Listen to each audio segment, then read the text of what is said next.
local lake, and we're going to talk about rigging a sucker. Now, please understand that there's going to be more than one ways of rigging a sucker, but this is kind of how I do it here in Wisconsin. Alright, here we go. We got about a 12-inch sucker, 11-12 inches. We're going to rig it up with the adjustable quick strike here.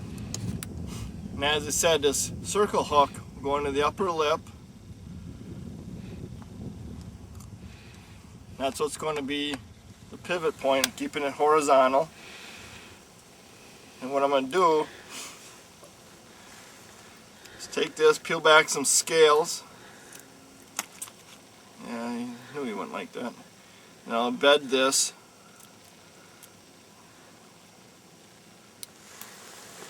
hook like so. So now we are rigged to go fishing.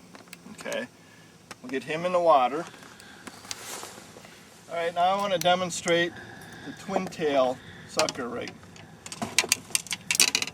Once again, all set up and connected to the line, so we have the twin tails already connected.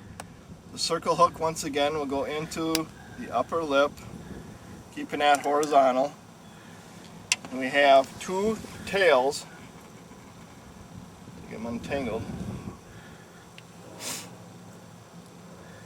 And once again, we're just going to peel back some scales.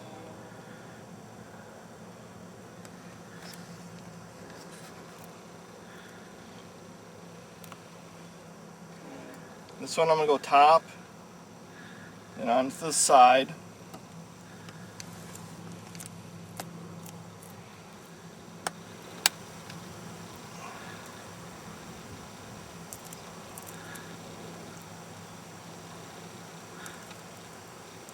Okay, and then here we go. We have a top and side connection for the twin tails, okay?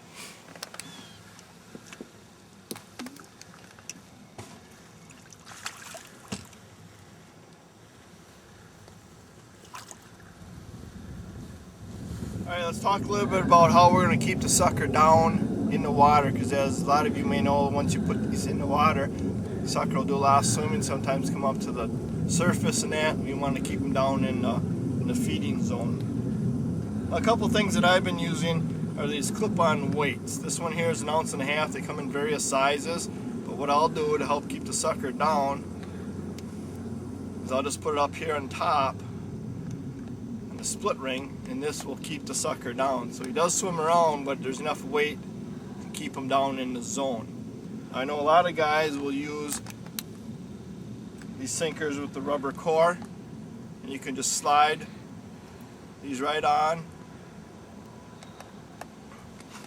These come in various weights too.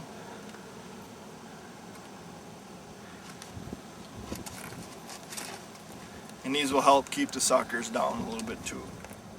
Now, here in central Wisconsin, we can actually troll, so we're not worried about keeping the line vertical once you have the sucker out swimming. So make sure you check your rules and regulations on the body of water you are on. A lot of times what we'll do is we'll rig up the sucker, place it in the water, and I like to have a couple back behind the boat. And what I'll do is I'll use these big foam bobbers, floats, and I have a quick release onto this I'll attach to the line.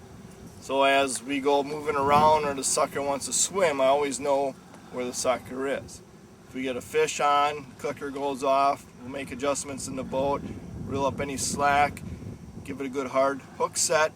A lot of times this breaks off, or just before we get to the boat, it's easy enough to disengage from the line, and then we can get the fish into the net. So this is one style. Another style a lot of guys will use the inline fill floats.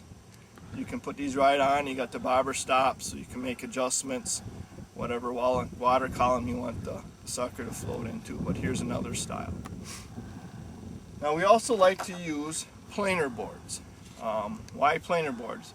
One of the reasons is it gets it out away from the boat.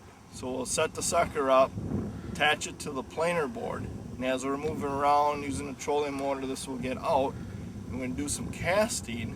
This is out further enough that we can bring the lure in past the sucker And if we have a follow, either continue to follow or say, hey, we got a sucker here, let's eat that. So plein air boards do work. They work well for us. Put them out, acts just like a bobber, but it gets it out from the boat next to the shore. And you got your left and right plein air boards. So we use these a lot too. What about modifying the sucker here? A couple tricks of the trade I've learned is to make that fish struggle a little more. What you can do is that you could